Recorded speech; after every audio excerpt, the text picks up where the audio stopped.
Hello, welcome to my channel. My name is Ayan and today I'm going to be reacting to George Carlin. Carlin, sorry. I always say his name wrong and people always check me on it. So it's George Carlin on Softer Language. So let's go.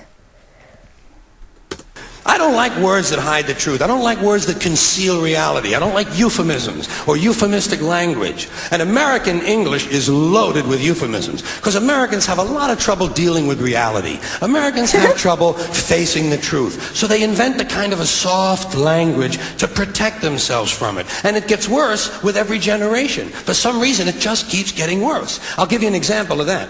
There's a condition in combat. Most people know about it. It's when a fighting person's nervous system has been stressed to its absolute peak and maximum, can't take any more input. The nervous system has either snapped or is about to snap. In the First World War... Oh my God, sorry. That condition was called shell shock. Yes, I've heard of that. Simple, honest, direct language. 2 syllables. Shell shock. Almost sounds like the guns themselves. That was 70 years ago. Then a whole generation went by, and the Second World War came along, and the very same combat condition was called battle fatigue. 4 syllables now. Takes a little longer to say. Doesn't seem to hurt as much. Fatigue is a nicer word than shock. Shell shock. Battle fatigue. Okay. Then we had the war in Korea, 1950. Madison Avenue was riding high by that time, and the very same combat condition was called operational exhaustion. Hey, we're up to 8 syllables now. I've never heard of operational exhaustion. That takes a lot of effort to say. And the humanity has been squeezed completely out of the phrase. It's totally sterile now. Operational exhaustion. Sounds like something that might happen to your car. Yes. Then, of course, came the war in Vietnam, which has only been over for about 16 or 17 years. And thanks to the lies and deceit surrounding that war, I guess it's no surprise that the very same condition was called post-traumatic stress disorder. Oh, PTSD. Still 8 syllables, but we've added a hyphen. And the pain is completely buried under jargon. Post-traumatic stress disorder. I'll bet you if we'd have still been calling it shell shock, some of those Vietnam veterans might have gotten the attention they needed at the time. I'll bet you that. I'll bet you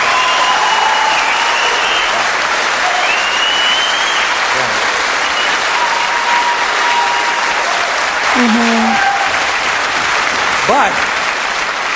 But it didn't happen, and one of the reasons is because we were using that soft language, that language that takes the life out of life. And it is a function of time. It does keep getting worse. Give you another example. Sometime during my life, toilet paper became bathroom tissue. I wasn't notified of this. It's still no one asked me if I here. agreed with it. It just happened. Toilet paper became bathroom tissue. Sneakers became running shoes. False teeth became dental appliances. Medicine became medication. Information became directory assistance. The dump became the landfill. Car crashes became automobile accidents. Partly cloudy became partly sunny. Motels became motor lodges. House trailers became mobile homes. Used cars became previously owned transportation. Room service became guest room dining. And constipation became occasional irregularity.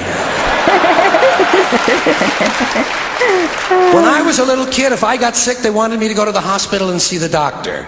Now they want me to go to a health maintenance organization or a wellness center to consult a healthcare delivery professional.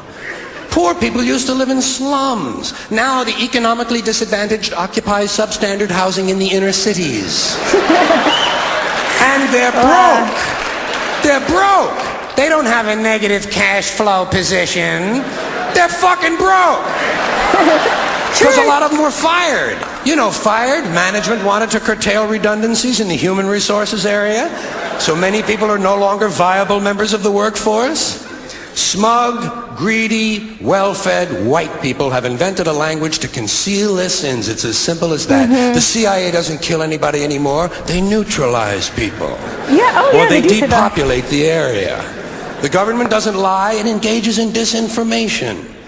The Pentagon actually measures nuclear radiation in something they call sunshine units. Israeli murderers are called commandos. Arab commandos are called terrorists. Contra killers are called freedom fighters. Well, if crime fighters fight crime and firefighters fight fire, what do freedom fighters fight? They never mention that part of it to us, do they? No. Never mention that part of it.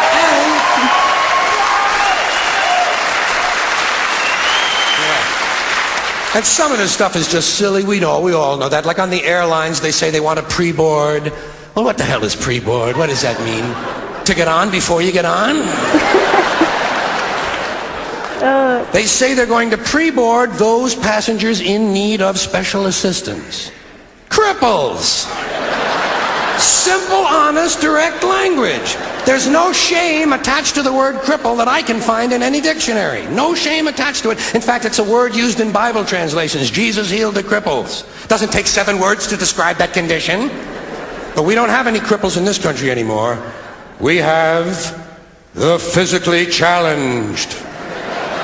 Is that a grotesque enough evasion for you? How about differently abled? I've heard them called that, differently abled. You can't even call these people handicapped anymore. They'll say, we're not handicapped, we're handy-capable. These poor people have been bullshitted by the system into believing that if you change the name of the condition, somehow you'll change the condition. Well, hey, cousin, doesn't happen. That is so true. Just because you change the word does not mean it changes what it's trying to describe. Like, people get so bothered by labels, but they're not really tackling the issue of what is actually happening. Yeah, he's so right. He's so right. Of course he's right. It's George Carlin. Somehow you'll change the condition. Well, hey, cousin, doesn't happen. Doesn't happen.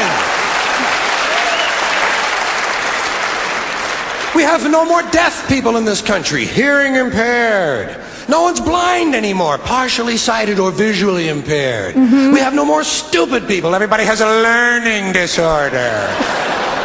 Or he's minimally exceptional. How would you like to be told that about your child?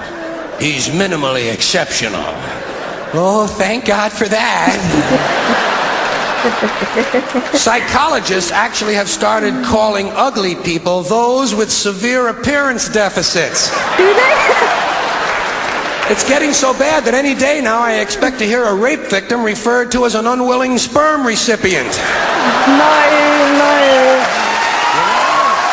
That's... And we have no more old people in this country. No more old people. We shipped them all away, and we brought in these senior citizens. Isn't that a typically American 20th century phrase? Bloodless, lifeless. No pulse in one of them. A senior citizen. But I've accepted that one. I've come to terms with it. I know it's here to stay. We'll never get rid of it. That's what they're going to be called, so I'll relax on that. But the one I do resist, the one I keep resisting, is when they look at an old guy and they'll say, look at him, Dan, he's 90 years young. Imagine the fear of aging that reveals. To not even be able to use the word old to describe someone, to have to use an antonym. And fear of aging is natural, it's universal, isn't it? We all have that. No one wants to get old, no one wants to die, but we do. So we bullshit ourselves. I started bullshitting myself when I got to my 40s. As soon as I was in my 40s, I'd look in the mirror and I'd say, well, I guess I'm getting older. Older sounds a little better than old, doesn't it? Sounds like it might even last a little longer. Bullshit, I'm getting old. And it's okay, because thanks to our fear of death in this country, I won't have to die. I'll pass away. No, don't die. Pass away. Yes.